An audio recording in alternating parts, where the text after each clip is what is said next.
We finally made it, y'all. It is game week, so we're going to dive into a whole bunch of that stuff here on the Sooner or Later Sports Show, a Such and Such production. That's Coop. I'm Jay. Thanks for pulling up here on the YouTube channel and listening, wherever podcasts are downloaded and listened to while you're here. Please wipe your feet, like, subscribe, rate, review, give us 5 stars. You don't think we deserve it? Go ahead and give us 5 anyway, and gift it. So, on today's episode of the Sooner or Later Sports Show, me and Coop got a lot of stuff to talk about, like 9-game conference schedule. And is Oklahoma about to get screwed again? Who do we think the 3 teams will be? We've got ideas. We're also going to say who we want. We'll wrap up everything, put a bow on it, and talk about what boldest predictions possible for game week. We're going to keep the tradition going. Coop, happy Sunday, my boy. How you doing? It is it's game week. That brings happiness to my soul. We had some football, some turnover-laden Big 12 football over in the motherland, and so that obviously gets you a little going. Every single commercial that had the Irish accent, I just felt it in my innards, and so. But Jay, we also have the sun, and I told you guys when the sun hits me, that means it's time for football in Oklahoma, and so we are millimeters away. And so that's got your boy excited. Yeah, we are right there at that point. And I like that you point that out, that the sun is now hitting your hand. So as you put your hand up there by the microphone, after a while, you're going to see a nice little like tiger stripe right down the middle of Coop's face, because the sun's going to be just blasting him right in the grill. Because, yes, as he said, when we hit this point, guess what, y'all? It's football time. I posted it yesterday. We are exactly Jaden Gibson weeks away from Sooner football. We're at the 6-day mark. The old, actually, this will be Tory Blaylock's number now, because he is number 6.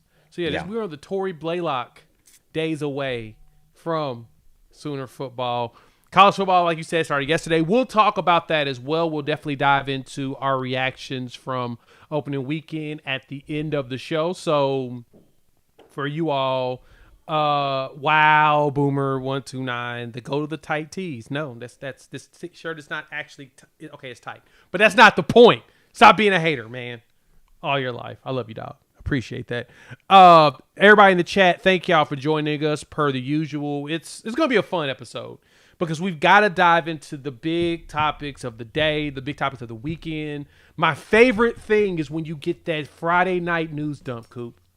You get that news dump to where it's like hidden for the entire weekend, except for the one thing that a lot of people fail to realize is in the YouTube era, we gonna throw some content out like right after that news drop. Like you're not gonna be able to hide this mess from us. So we're gonna open up and talk about the 9-game SEC schedule. So Paul, aka Commissioner Greg Sankey and the SEC made the announcement that the SEC will be moving into 9-game conference schedule in 2026, and these are some of the components that go with it.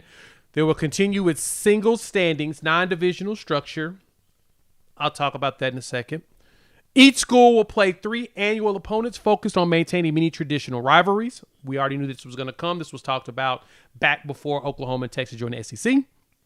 Each team's remaining 6 games will rotate among the remaining conference schools, which is a good thing because the 16 teams, it'll be very easy to do that.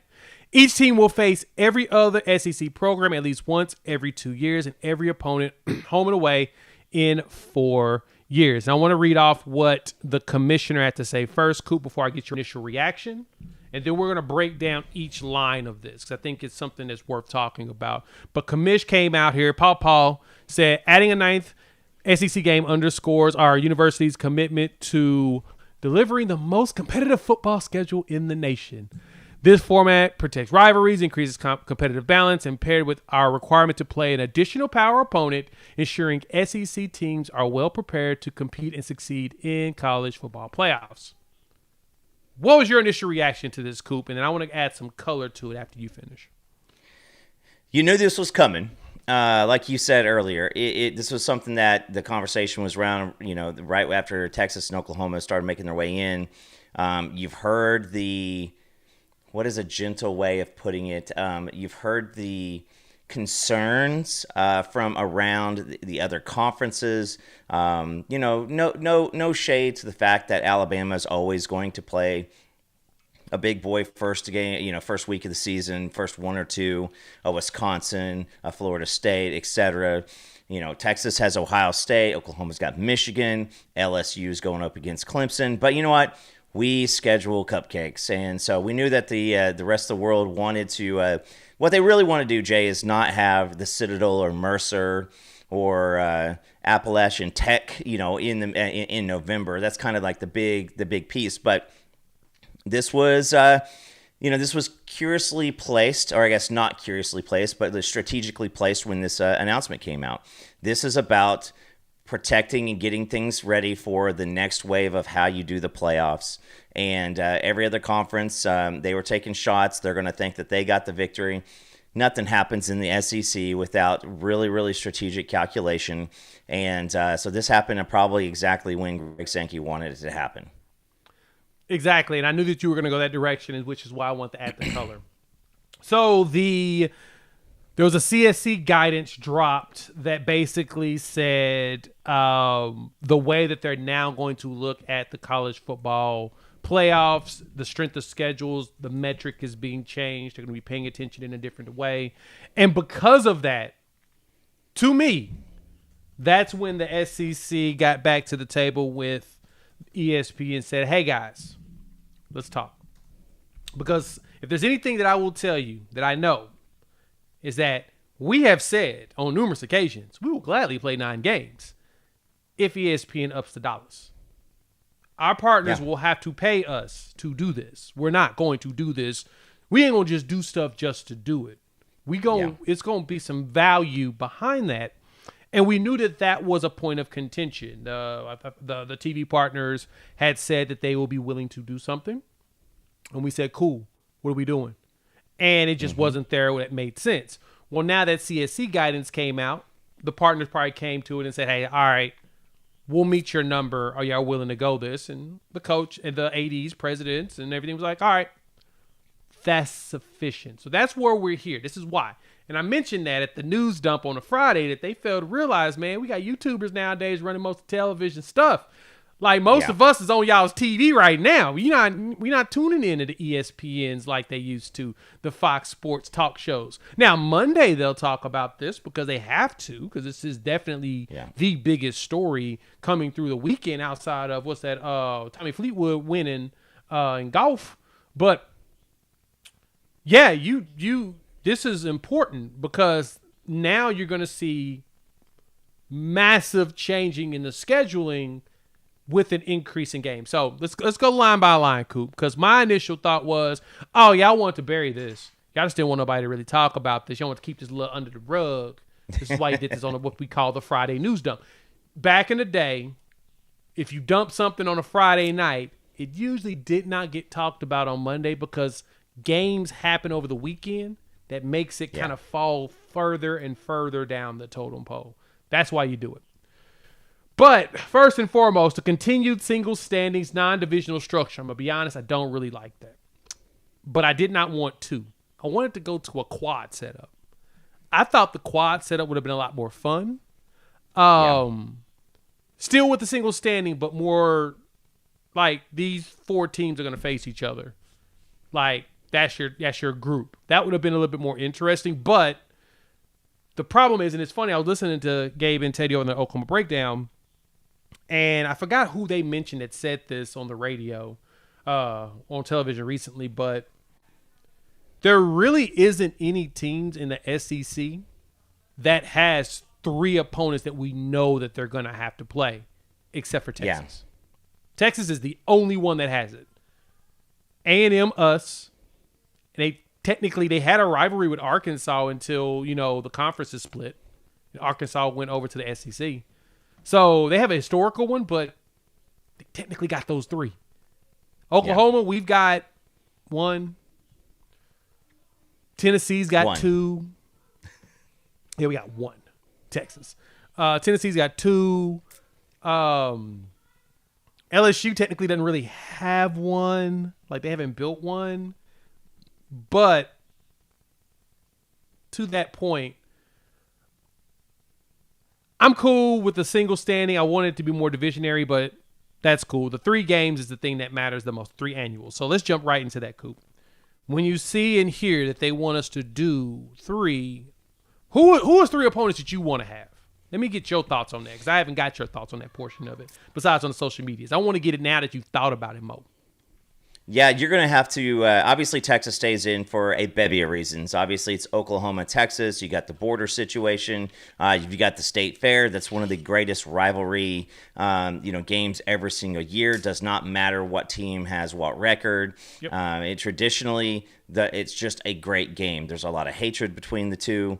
And, you go get in the middle of a lot of recruiting battles between the two. When you're the home team, you're going to have recruits coming in that want to see both teams. And so there's going to be Texas. I would say that, a lot of people, for proximity's sake, you look at either a Missouri or an Arkansas. One of those 2 teams are going to be in the contention for it just because of how close it is. And Gabe and Teddy brought up a really, really good point in the fact that, like, with this new, a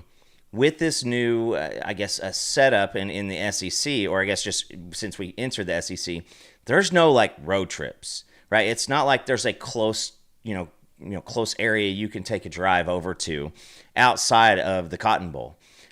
So could you, from Tulsa, a 2-hour drive over Springdale, to, from Oklahoma City, about an hour drive. So, you could get over to you get over to Arkansas pretty easily.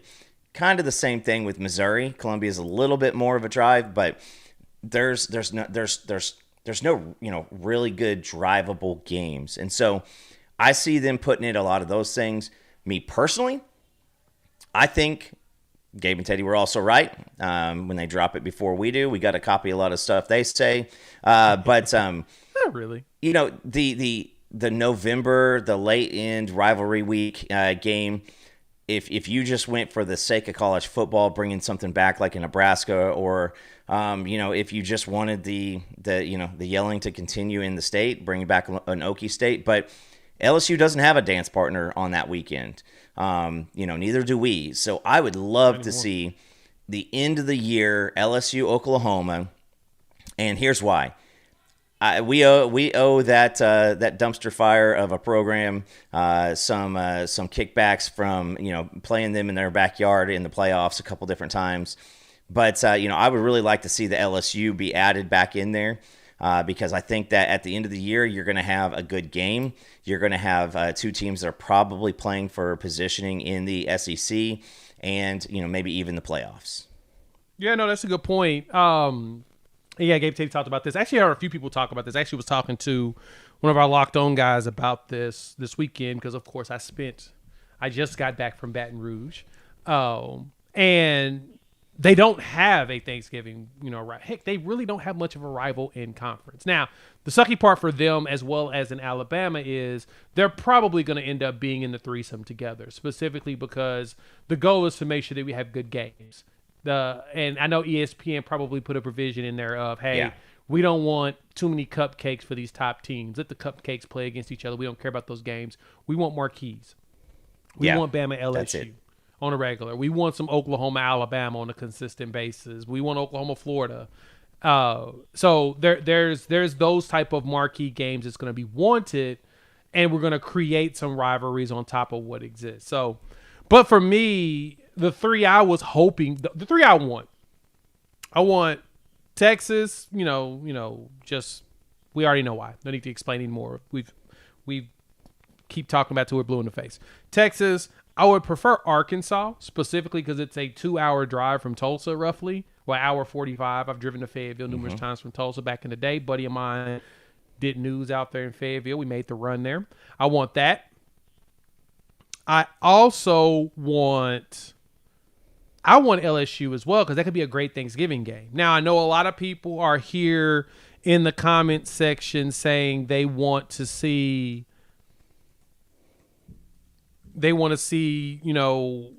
Bedlam come back. Cool. But because as we go down the list of this, Sankey also made mention that, not this one, but this is what Papa said. Paul said that we've got to play against another team, additional power opponent, which we have to play at least one more team in the Power Four, which we already do that. That's not something that's not done before. Can we do like an SEC Big Ten challenge or something? Can we create automatic rivalries between the SEC and the Big Ten and then just go line by line of people? Let's bring back OU Nebraska. I would love to play Nebraska at night. That would be so much fun. But if I was to pick my three, though, Coop, I would definitely want Arkansas, LSU, and Texas. And the LSU, I add that because just like, it's been mentioned by most people, we don't have a Thanksgiving opponent. Now we have LSU back-to-back years on Thanksgiving. I think that'd be fun. That would be a fun trip for us to make the trip down there to Baton Rouge and be able to go to that game. That would be a good time for I know a lot of fans. It's a long weekend, too, and it's a 9-hour drive, so it's perfect. You go, you take the drive, you're off, you do Thanksgiving things, you drive on Friday, you get the game, you come back on Sunday. That would be a good time. That would be a good road trip. And it's an extended weekend. So unless you plan on Black Friday shopping, which everybody does it online nowadays, that to me would be the fun one. What do I think it's going to be? It's probably going to be most likely us. It's going to probably be Texas, Missouri, and I have a feeling that they're going to make us go cross country and go to Florida. I don't think they're going to give us a close opponent. I know that's been talked about numerous times. That was in like Ross Dellinger had that out there. Yeah, I think Ross Dellinger was the one that had that out there, and I think and Pat Smith had posted this as well. That this was what the initial idea was when they first talked about going to 9, and this was 2 years ago before Oklahoma came. But these were the teams. Oklahoma's was Florida, Missouri, and Texas. So the anticipation is there's a very good chance that this is going to end up being the final probably set up. I would prefer not to have Missouri. I know some of y'all want to play Missouri every year. I don't care about Missouri enough to want to do that every year. But because me personally, this guy would prefer to just have Arkansas right next door because it's a quick drive. Create something new. And I would say this, I'm all for Florida. I think that, we have recruited Florida super heavily for years. There's not been any change depending on the, who's in charge of the program, whether it was Stoops, whether it was Lincoln, whether it's BV. We have a lot of folks down in Florida. You continue to build that IMG pipeline, and you're going to have that. This is all, a lot of what's going to go in here is having to do with TV revenue. Mm-hmm. This is easier for you 100%. To sell to the Geicos, to the Allstates, to Dr. Pepper. This is the easiest portion of it, is you want to be able to have those marquee matchups. And no shade to either program, but I can promise you this, Oklahoma versus Florida, regardless of the record the previous year, where they're at the current year, is much easier to sell than Vanderbilt, Mississippi State, or Mississippi State, South Carolina. Like, it just is what it is, and that's going to be the eyeballs on the TV. People want to hate watch. That's a big reason why Texas is always a great TV prospect, is because that there's going to be hype around the program. That there's going to have eyeballs across the country. That they're going to get the hate watch also, and those are going to be the things that drive people this way. This is about TV.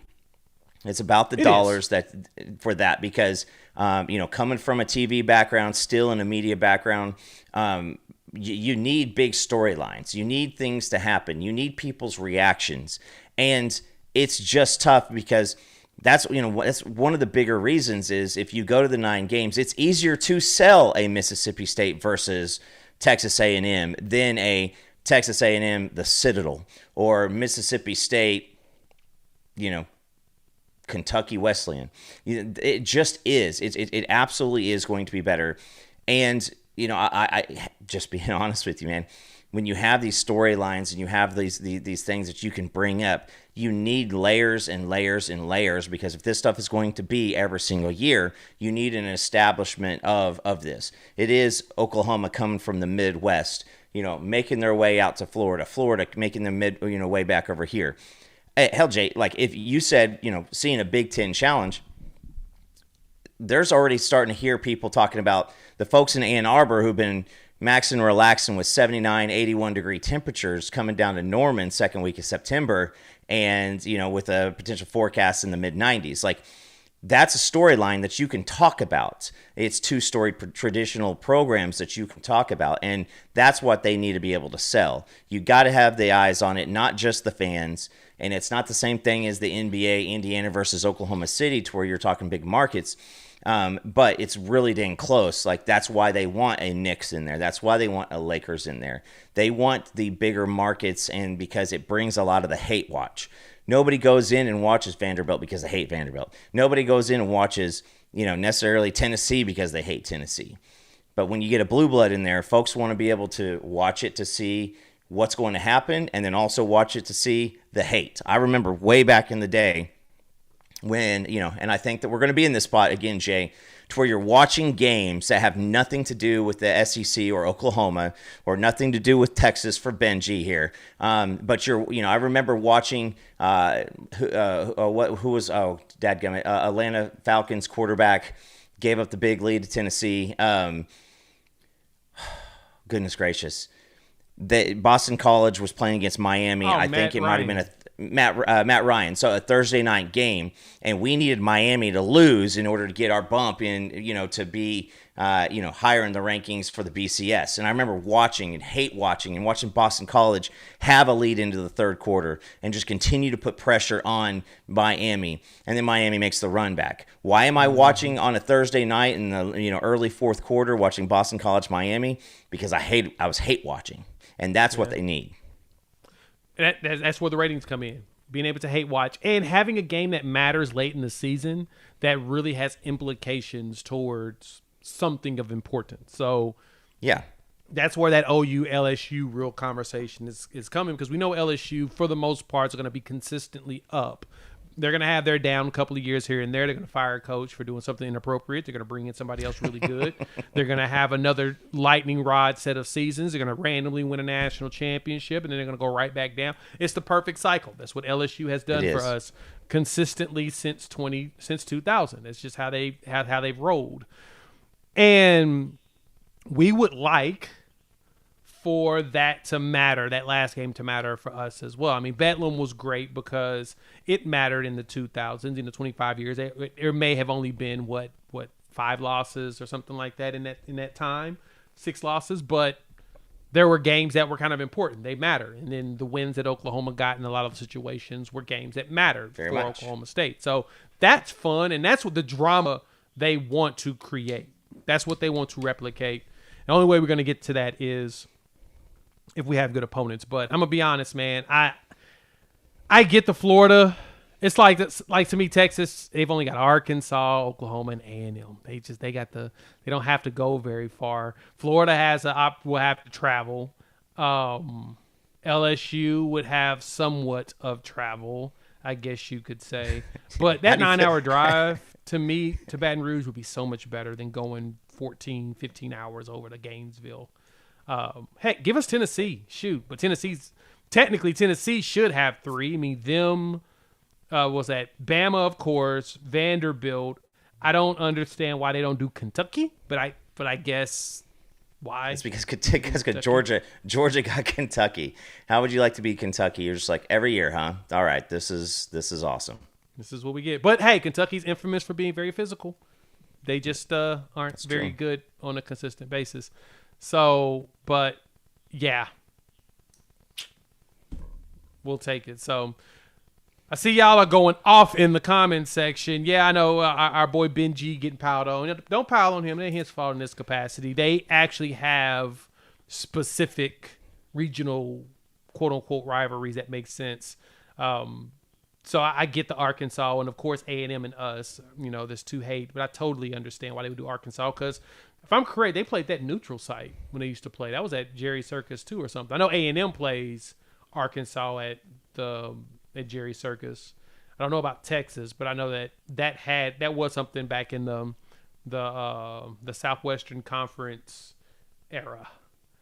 Yeah, and there's a deep Big 12 Jamar Toombs love in my heart to where I would love to see it be Oklahoma, Missouri, Texas, and Texas A&M just getting back in there. Now I know that the folks down in College Station want nothing to do with that today, tomorrow, or yesterday, but there is a little part of my heart that wants to see that. But at the same time, I mean, we're now in a spot to where you can afford these things. This is why these conversations are being brought up, is because you can afford a loss. You don't want to take, you don't want for a single loss to just bounce you. I mean, think of last year without any health injuries or health issues, and maybe this is a team that is growing, and you want to be able to say, hey, listen, if we take a loss early in the year, it's not completely just tossing the year away to where, we're playing for, some, just higher low level bowl or whatever. You need some of the, some of the growth options at times too. But, with the new playoff system, and I just have a very distinct feeling that because it is about the money and it's going to be easier to sell a bigger playoff, more teams being able to be in there. If the NCAA has anything to do with it, the only reason why they have any clouts or any type of headlines anymore anyway, outside of when they look dumb, is the basketball tournament. And so if you can take that same type of approach, get more teams in there, but at the same time, like this year being as wide open as it is, I feel like it's pretty laughable if you said, hey, listen, I think this team currently ranked number 32 in the country has a legit shot at winning the national championship game. Like, it just isn't there. It isn't, but for us, it's going to be interesting to see. All right, thank y'all for pulling up. Hit that like button if you are new to the channel. Subscribe, rate, review, give us 5. As a lot of you are saying here in the comments, LSU would just be fun. It would be fun to have that Thanksgiving tradition of traveling there on Black Friday. Nobody's going to do their shopping. They're going to do it. They're going to do it before, or they're going to order it online and have it come to the crib. They don't need to get out there. A lot of the ladies like to get away from all the football and get out there and go do your group therapy sessions and while the gents are back at home watching football for the most case. But yeah, no, it's having that game at the end of November, having something to look forward to. There's a lot of families that probably have ties to Louisiana and Oklahoma, and that's why Nebraska was so big for so long, because it's something that you knew every single year it was going to be right around there. That's why everybody threw a fit when they moved Bedlam up in the middle of the season a couple years back, is because, hey, listen, you're messing with tradition, and as tradition becomes more and more sparse in college football, people are going to grasp on to whatever there is left. Exactly. All right, man, Coop, it's game week. We are here. It is.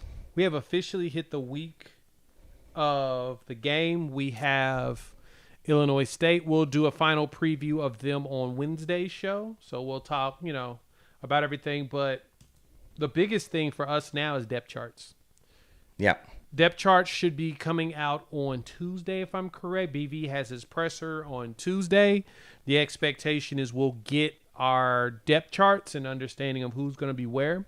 Who do you think would be a surprise on the depth chart on the offensive side that will throw fans off?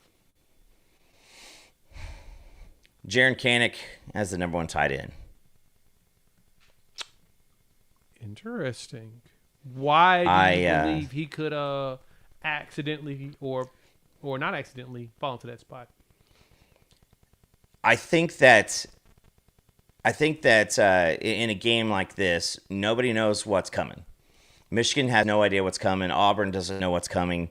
There's a lot of what is this going to look like? And I think that you're going to see a lot of gamesmanship with how things are played. I think that Ben Arbuckle's probably going to have a situation where he's bringing a lot of looks and he's bringing a lot of plays, in this first week, to where you want to find out, like, what are your staples? What are something that you can call if you need 5 yards? How do you get it without any type of bump, and you just feel super comfortable about it? In a live action, the other team has no idea what's coming. What can we do? And I think that there's also going to be putting some stuff on film. You want to see, what does it look like to get Kanik out in the flat? What does it look like to have him staying in, chipping, blocking, looking like he's doing some work on that side, and then sliding him out and giving him ball? Because I think that you want that on film. And so I think that we're going to see some of that stuff. You may see more running plays where you've got some of the other guys in there, but I expect to maybe see Kanik as a fixture, and maybe getting that first run. This is a guy who has been extremely, committed to the program. This is a guy who a lot of fans love. He knows how to get the look. And Jay, I kind of want to see him brandish the weenie dog in the end zone, like Gabe and Teddy were talking about too. And I don't know how you do that without getting yourself a penalty. Maybe it's towards the end of the game, but I think Kanik being out there would be a big, like, oh really? Interesting. Now, so let me preface this real quick, as I see a lot of people pointing certain things out. I want y'all to keep in mind, I'm not talking about opening week. I'm talking about Michigan. And I say that because we know everybody named Mama playing in the Illinois State game. And I say that because, let's just put it this way. Iowa beat them 40-0 last year. Cade McIntyre was the starting quarterback. We'll just leave it at that. The same team, because they've returned just about everybody in from their 10-3 team. So, but I digress. I'm asking, going after that, which means that Michigan, you think there's a possibility that Kanik could be the starting tight end in that game. Yeah, I do. And I think across this team, I think the first depth chart's going to have a bunch of oars, like we have all been accustomed to seeing, but I think it could be even bigger than these first couple weeks, because I think with this snap counts, the snap count, factor in for Oklahoma this year, there are going to be people who are walking out there because you got to name 22 starters, right? So you're going to have the starters, you're going to have guys that their names out there, but it's all going to be about the snap count. I think that early in the season, you're going to see some of that. I think that you want to maybe put some of that Kanik stuff on the film. And, if people are going to be watching him, that means they can't double somebody else. That means that they're not going to have a lot of focus on what's happening back behind. They're going to stick out that. You're not going to be able to let the linebackers or the safeties cheat and, really start bracketing wide receivers.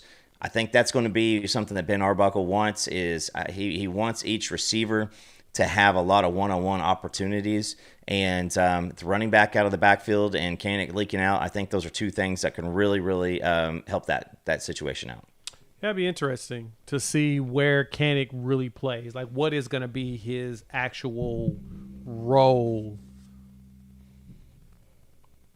in the offense? I am very intrigued by that. For me, on the offensive side, I've actually seen some people say one thing that I thought would be interesting is not only Michael Fasusi, but where Torrey Blaylock comes in, so true freshman, possibly even Elijah Thomas. I talked about this before, but I think what would be surprising, what would be not surprising, but something that I think would be a very intriguing setup, is to have both Deion Burks and Isaiah Satania on the field at the same time. Yeah. I've been thinking about that for a few weeks, and I've seen somebody else put that in their opening depth chart as well. That, to me, feels like that's a very large possibility. Those two with either a Keontez Lewis or a Zion Kearney. Because you would typically think traditionally you'd have Keontez, Kearney, Burks, bring in Satania, blah, blah, blah.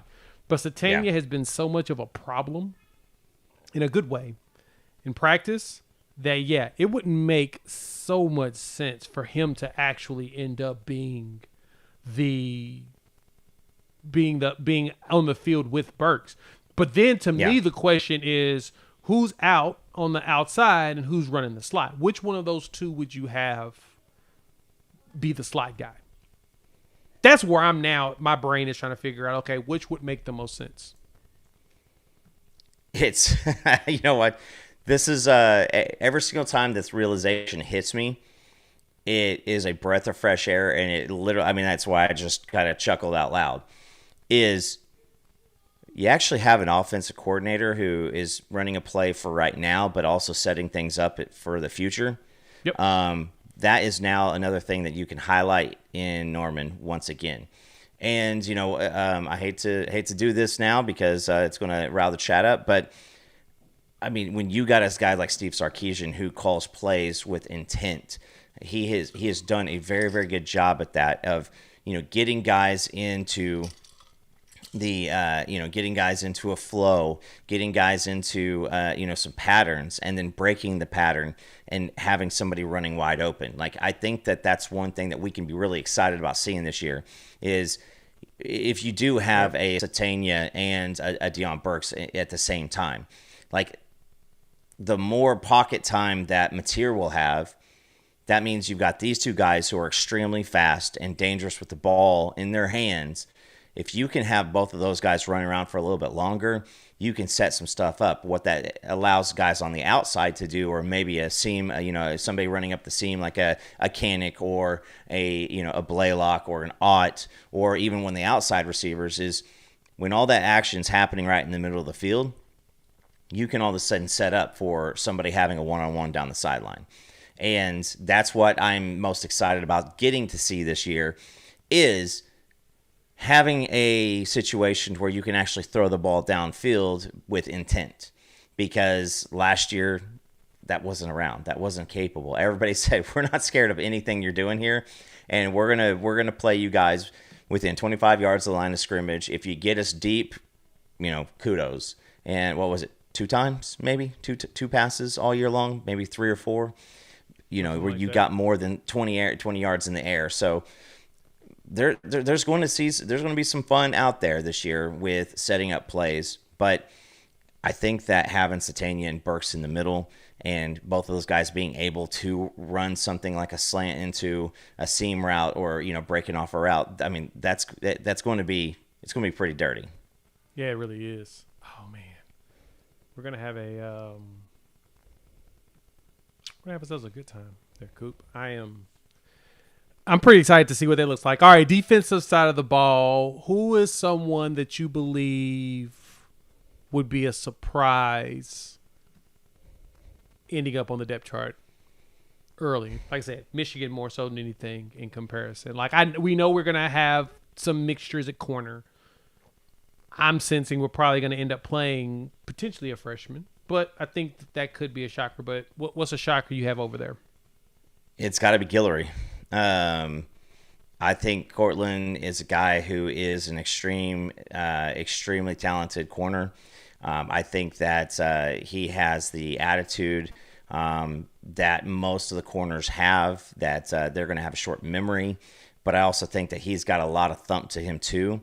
Yeah, and so where I expect, guys, the continuation of rotation in the defensive backside, not just the corners, but also the safeties. Like, Cortland has received a lot of praise. Now, we've heard these things before in the past. I think there was a few years back, we had a freshman that everybody was saying, hey, don't be surprised if he starts. He gets hurt right before game week, ends up transferring out of the program, but that was something that was being talked about. And so I think Cortland is going to be a guy that great cover corner. You can leave him out on an island. You can trust that, if the safeties are coming up in run coverage, especially against a team like Michigan, you want to be able to say, hey, that's your man, you got this, and then he just looks at you with nothing but business intent. Yeah, no, that's true. Guillory's interesting, but we expect that. Like I said, with Eli being down, we expect another corner to step up with our guy. Gentry. With our guy Gentry Williams over there, and we expect him to be healthy. Thinking more so, I think what will be surprising is, I got two of them. One, that instead of Guillory playing, that you see either a Jordan or a Newcomb. Like, Newcomb intrigues me because he's a stocky. He's like Eli, shorter, but he's feisty. He fights, good hops, good eye for the ball. But I think he will be surprising to a lot of us if he ends up being the one that gets that spot initially, and then they work Guillory in over time because he's young. Now, one that would really intrigue me too, though, is, think about this one, Coop. What if they found a way to get Kendall Daniels, Kendall Dolby, and Reggie Powers all on the field at the same time? Imagine that setup. That to me would be a big surprise because I know that they want to play all three of them. Yeah. If possible, in some capacity. But imagine all three of them on the field at the same time. That would be nuts. Well, and I could see us figuring that out. And here's why. All three of those guys have the ability to knock the living shit out of you. Pardon my language. Yeah, all those guys also have the capability to play well in coverage. Where Kendall Daniels, where people are going to see a lot of stuff with Kendall Daniels is the fact that when you have an athlete like that guy running around out there and he's got that little bit of burst, if you think that you kind of have an opening, he can shut that space down pretty quickly. Very quickly. If the ball is not out in front of the receiver and he is in coverage, he has probably better opportunity to get that ball than the receiver does. I mean, this is a guy that is 6'5". He literally looks like a thinner defensive end out there running around. He can play safety. He can play cheetah. He can play linebacker. He's going to be able to stick around. And with what we expect the defensive line to be like, you're going to have some rush passes to where you can't process every single bit of that, and you haven't seen things like that.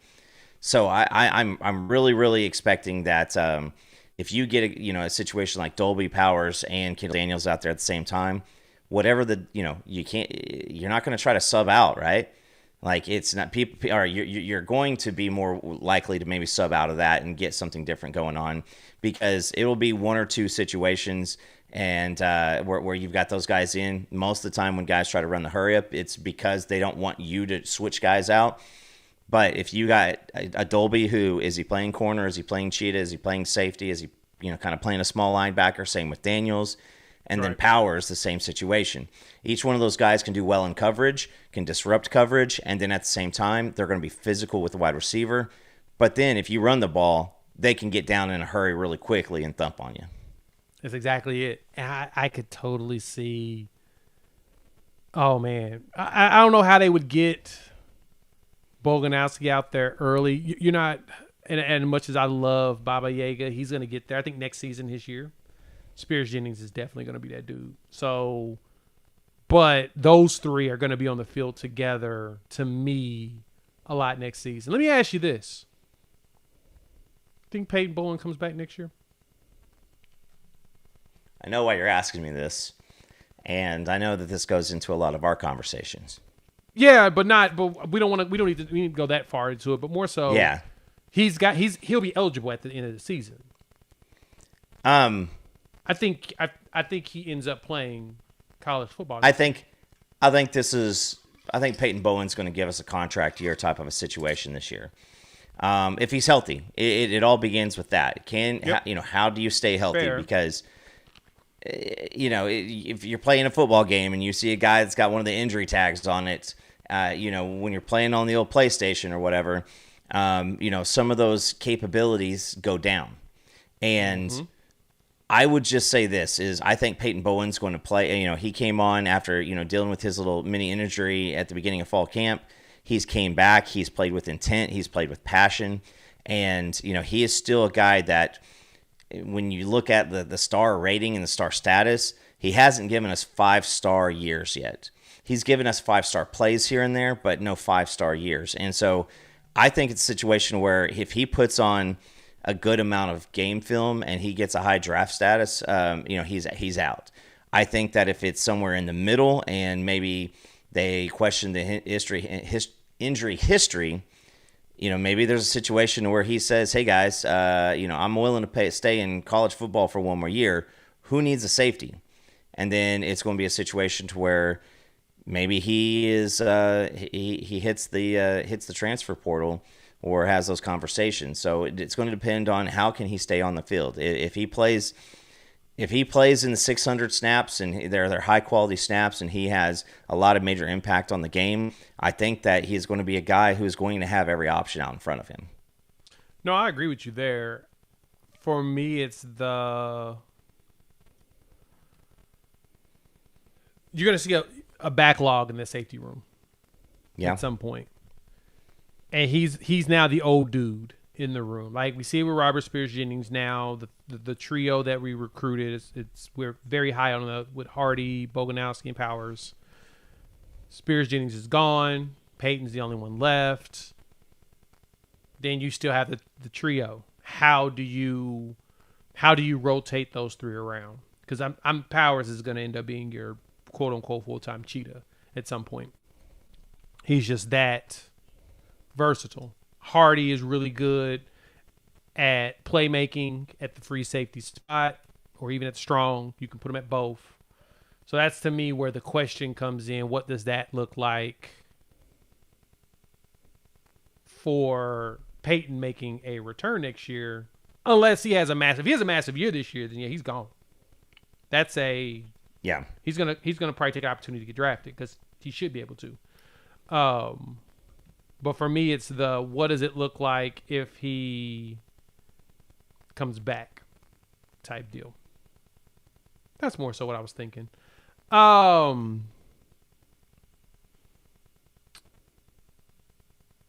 Good stuff. Thank y'all for pulling up. Hit the like button if you're new to the channel. Subscribe, rate us, review us, give us 5 stars.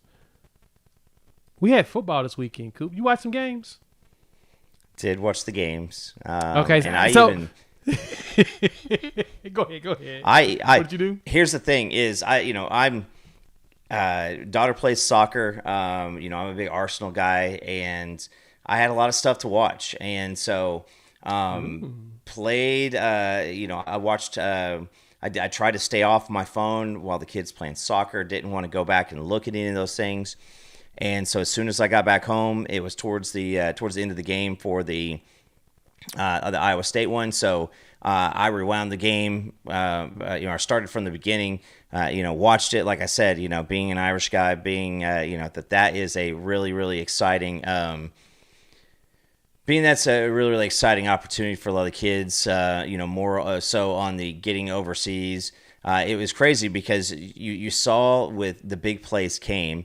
And it did not matter. I think that the wide open Brandley catch as soon as Iowa State went up 10, Kansas State throws that 65-yard bomb. He's uncovered. It was amazing to hear the excitement in the crowd. Those Irish folks, and so watch that game. Extremely extremely exciting. Hey, Iowa State. Can we? The next thing I want to see in college football is trades. Because maybe we could send a safety to Iowa State for one of them tight ends because they got like 40 of them. It's like every single dude is a tight end. Same with Kansas. And Kansas, I think, was missing a couple of dudes. So I think Lincoln Cure was out, right? So he was out. But you had Cooper Alexander out there. I'm sorry for any PTSD, but it was great to see that. Now, you saw some things where, I'm not exactly sure how it is to play that game. It's not a vacation like a bowl game. You got to get over, get your reps in, play the game, get on the plane, get back because they got another game on Saturday this week. Yep. And so it's not like a bowl game where you can take some time and, roll around the island. but you saw some rust out there. Edwards with the big fumble on the punt early. A lot of fourth down stops. You saw a lot of guys. I think the one where they ran it on fourth down, and it looked like it was wide open, and he gets stonewalled. You saw some interceptions. You saw a lot of fumbles. So you saw some rust in there, and you're going to see that in the early season. And I mean, it was still good though to be able to watch a quality two ranked teams. There was a lot of conversation about how it plays out through the rest of the year as far as conference standings and stuff. Yeah, for them it was they're playing not only overseas in the weird weather. Yeah, in the good old proper English gross. weather. It was gross. It was very, very gross weather, and you kind of feel bad for them. It was gross weather, but that's what we got. You got them overseas, gross weather. The time was probably still weird for them. Only a few days of trying to be quote unquote adjusted to the time and everything, but that's what happens the first week of college football. I think it cracks me up the most that we really love the essence of college football, that regardless of how good the teams are, there's going to be a bunch of mistakes. It's like everybody's favorite part about college football. Like, it's the funniest thing in the world. And you would think that everybody's like, nope, I want it to be the best possible. And it's like, nah, we don't care. That's not what we're here for. We're here for, we don't mind if it's bad. We accept it. And I'd rather deal with a little mistake here, mistake there than a massive drama debate between the third and fourth string quarterbacks on maybe one of the worst teams in the NFL. Like, there are a lot more passionate capabilities in college football. And I heard somebody mentioning, one of the bigger talking heads talking about, will this be a very entertaining game for people across the pond, because it's university and it's not professional, but at the same time it's like those kids out there playing in that game, that was more than if you're going to go watch an NFL Europe game. You're going to see more talent between Iowa State and Kansas State, and better Fair football point. as a product than checking out one of the world leagues or the UFL or something like that. Yeah, and you're also going to get for them, this is good exposure for bringing over, like, who was that? Hawaii's kicker. Learned how to kick field goals on YouTube, and now he's a kicker at Hawaii, which was pretty interesting. But when I saw his size, though, he's like 6'2", 200 pounds. I'm like, good God, he's kind of a safety size. Is he not physical? A little Sebastian Janikowski action there. Right? Is he not interested in, like, running through somebody's face? May not be. I don't judge. Not everybody's really built to go run through a man's face. But I thought that was interesting that their kicker literally is learn how to play on YouTube. Yeah. And hey, listen, that's who you're going to field at University of Hawaii. And I will say, I had a little nostalgia watching Andrew Luck walk out in some of the pregame stuff, walking around like captain. Man, does that not, like, that's still, like the walkaways by Barry Sanders, the walkaways by by Megatron, those things are pretty big. But just to think about how Andrew Luck was kind of at the top of the world and walked away from football, the guy's smarter than most. He has, a great parentage, and he's got a lot of business savvy to him. Being a Stanford guy, like you're going to have a lot of that too. But man, just seeing him walk around, it looked like, I'd rather go see Andrew Luck taking snaps for my team over to Aaron Rodgers right now. Yeah, no, and it was fascinating to, see him going around. I totally understood it too, right? Like, for him, it was, I'm tired of being hurt. Yeah. Like, I'm literally constantly rehabbing every single month, every single year for years upon years. Yeah. I mean, dudes running around with a lacerated kidney, pee and blood. That's not fun. Going through rehab all the time is not fun. Like, that kind of takes away the joy of playing. He just, unfortunately, played a position where he was getting his, block knocked off on a regular basis. But I did think that was funny that he was, that's what he was talking about of, he's like, I just had to. I needed to stop. But now you get to see him walking around there running things at Stanford. That's so fascinating and so cool to see the return of the captain. I saw that account is back too. We got that Twitter account running things again. We were missing the captain Andrew Luck, dearest mother stuff. We got that back. I would have to say also on the college football of the world, Kansas's new stadium looks pretty nice, and they got a healthy Daniels. And oh boy! Hey, look. When you got a healthy Daniels, the world is your oyster. So as of right now, dude looked good, and man, I as much as I love Kurt Warner, I mean, like, let's let the kiddo do something, in big boy football before we start having those conversations. EJ did not look like dad out there. No. And to me, I was like, I think the biggest thing for me on the conversation around Daniels was, are we going to get him healthy for the full year? Because he was taking some hits. I forgot who tweeted that out. I was like, yeah, he needs to stop taking them shots. He's taking a lot more body shots than I like. I'm not fond of that. They were running that QB power sweep, with the RPO option. And if he ran, he got drilled. And then if he threw, he was still getting drilled because he was pulling it out at the very last second.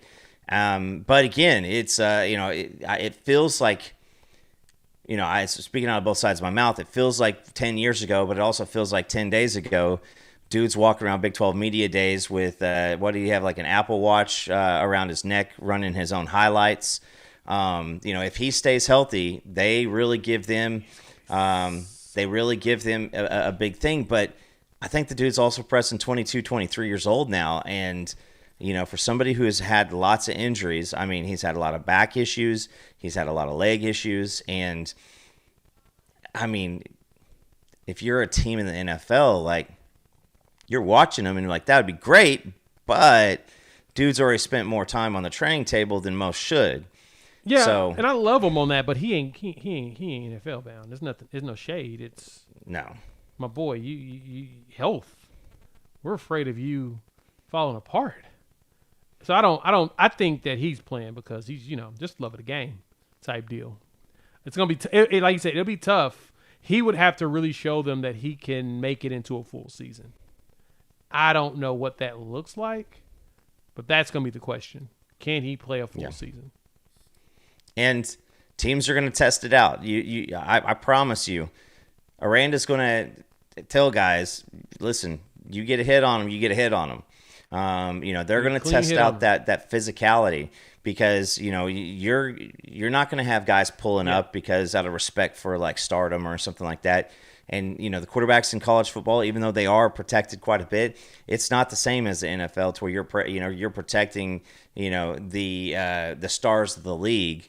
You fall down at his legs a couple times, and I would like to say, yeah, he got it right. Like the 18th, that's why Jason White wore 18. But he's going to, I mean, if he gives you 10 games, I think that's a win as a program. That's so funny that he says that because that's exactly what it is. It's he's on his Jason White eligibility, and I like that he's taking advantage of it. But yeah, I don't know if he has to stay upright. That's going to be the most critical part. But they looked really good. The offense looked like it was running well. It's funny. Speaking of the fans were losing their minds on Matt Wells, Kansas State, this weekend. I mean, can we actually blame Wells though? Is what I'm trying to figure out. I mean, Brantley goes for that 65-yarder, and that made the game look a little bit closer than it was. Mm-hmm. I think that some gamesmanship, at the end of the game. I guess, did you hear that they were screaming at old boy to go ahead and punch the ball in, on that last touchdown for Iowa State. But I mean, at the same time, I just got to say it did not look great for Kansas State. And I know that in our Discord, we've got our picks. And somebody went for 5 for 5 this week. I'll have to look to see who that was that picked who all did 5 that? correctly. I can't remember. Who thinks Maybe that they're that good?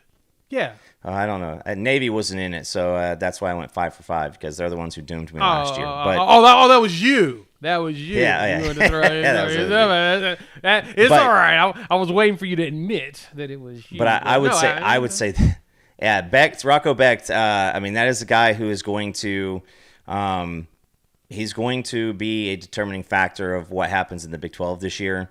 Campbell also. Good to see him losing his ever-loving mind on the sideline as early as like the second drive of the game. I mean, that's why we love college football. You love seeing that. Football's back. Yeah, him losing his mind like that. Yeah, it felt like we're second back. Drive of the game. He is besides himself, just absolutely just losing it, and that was hilarious to see. Oh God, that just warms my heart. Just the thought that we're so back. Coop, we're so back. College football is here. It was fun watching the games and just being able to sit there and see.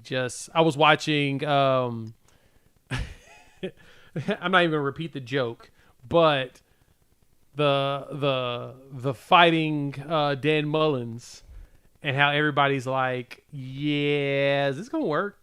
Is that gonna go? I mean, it was his first game coaching.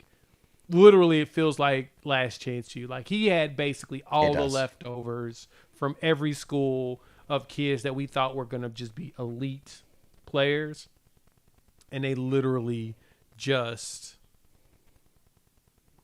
It did not look good. It looked very ugly against... I don't say...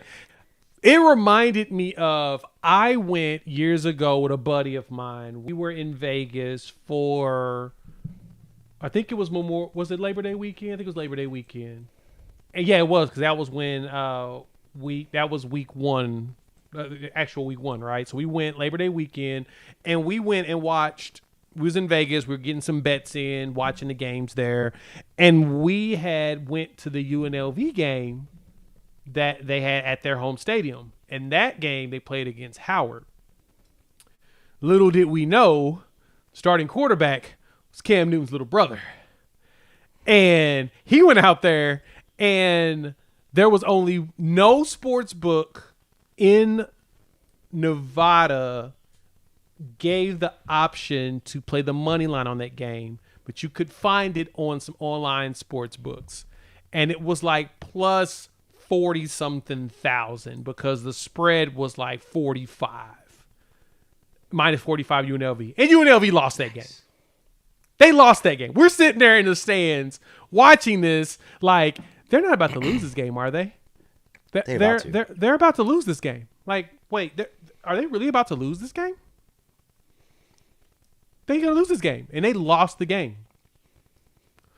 That 2017, wildest thing, 43-40, 45-point dogs. Cam Newton's little brother roasted them boys. It was like 600-1 odds in some spots. It was ridiculous.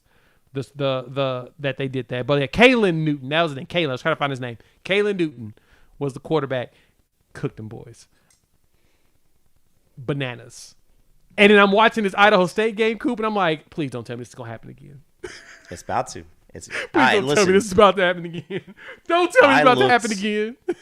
I looked up that score, and I was like, well, I guess I'm not going 5 for 5 because they're about to lose this. And UNLV kind of reminds me of, what was it, about 10 years ago,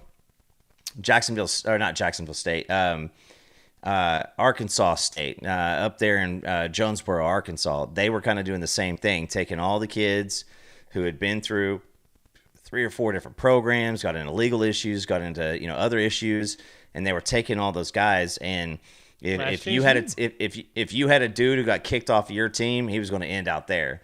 And so yeah, looks like it's UNLV. Maybe that's going to be entertaining. It's going to be some of the best football in spurts, and it's going to be some of the most selfish, undisciplined football in spurts.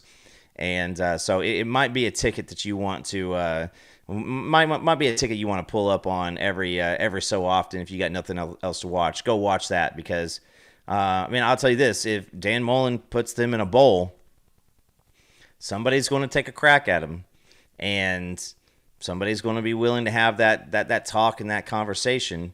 And you know that he wants to get back in and prove that he is who he thought he was. Because I mean, that game against Florida, against OU, I mean, that's the last time that he really had any clout, and he's been quiet since then. Quiet. But you're right. If he's able to get them to a bowl game. Arkham Asylum. Zayas, you got it right. UNLV equals Arkham Asylum. It is like the... fair point. Very fair like point. The Suicide Squad out there on the green. Amanda Waller's walking in there as Dan Mullen. Say, hey, I'm trying to put together a team. But I got to put a chip in the back of your head to make sure that you don't, yeah. Yeah, you're getting popped if you go. So who's going to be the first? Listen, here's the thing: is what's the who has the most arrests this year? University of Georgia or UNLV? Because right now, I still say leader in the clubhouse is going to be Georgia. I don't know. I don't even see it. Oh, that's funny. That's funny. I mean, heck, they had arrests over there in Ireland, though. You had parents fighting their kids and then putting out statements to apologize. Like, what are we doing? Avery's the starting quarterback. How would you like to be that? It's, I talked to a guy who was pretty close, and I'm not talking about any other OU content folks, but talked to guys pretty close to the Pacers, through the company, and he was saying how embarrassing it was to answer the questions about Pops going on the court and yelling in Giannis's face, and he was just like, it takes away a lot from Tyrese Halliburton and the stuff that was going on, and it's just embarrassing as a program. But yeah, I mean, you got to think that there's probably conversations being had that nobody wants to have. Is, hey, Mr. Johnson, don't know if we want you on campus here for our first game of the season. We're gonna have some we'll have some visitors out there. I saw a question in here around recruiting. Ain't nothing new about recruiting. Ain't nothing new going on at all. And Lloyd, there's nothing new in recruiting. There's gonna be a lot of visitors in the next set of games. We'll talk about those later this week. The Blake comment, the second to last one here. Yep. Yeah, Jackson Arnold at UNLV starting quarterback next year. That would be hilarious, and I would honestly, Either that or Jalen Rashada. Well, Rashada's at Sacramento State. I don't think he's leaving Sacramento State. I think he's at his home. He's got Marion's go offense. He ain't going nowhere. I don't think. Put it this way. I don't think he would survive in Dan Mullen's system at UNLV. But again, like you said, if he takes him to a bowl game, there's a good chance he ain't even there next year. Yeah, but that would be pretty fun. That would be pretty fun to watch. Watch that bowl game, especially if UNLV gets to go to somewhere where the kids can get in some trouble. Yeah, ugh. It's getting a little. Yeah, it's gonna be some. It's gonna be interesting. All right. Yeah, the comment section, y'all having some fun. But hey, first weekend we had some games. I'm excited about. Friday. We have Thursday night. We get Boise State. We get to see if they're gonna bounce back this coming season. We'll highlight some games on the Wednesday episode for the weekend. We'll talk about what we're looking forward to for the weekend. We'll also talk about a little bit of Illinois State and kind of what we expect to see. We'll get our reaction to the depth chart and everything here or whatnot. So pretty excited. It's going to be a fun season. We're going to level it up. We're going to get way more structured, organized, and give you all the great stuff. We'll chop up each one of these videos into smaller portions so y'all can have segments to watch. If you can't see the whole show, you can catch it up in pieces and all of that. So expect a lot of good stuff from me and Coop this season. It's going to be fun. We're going to talk a lot more SEC stuff too. We're going to dive a lot deeper into all the teams in the SEC, the opponents. really want to get more into a lot of that while, of course, being centric around our Sooners. So thank y'all for pulling up. Hit the like button if you're new to the channel. Subscribe, rate, review us, give us 5. And we will chop it up with each and every single one of y'all. What, next day or two? We'll be back Wednesday. I'll have a video out coming tomorrow. Colin Cowherd had one of our good friends on, and I wanted y'all to hear it from his mouth about how good Oklahoma's going to be. So brace yourself for that video. Chop it up soon. Peace.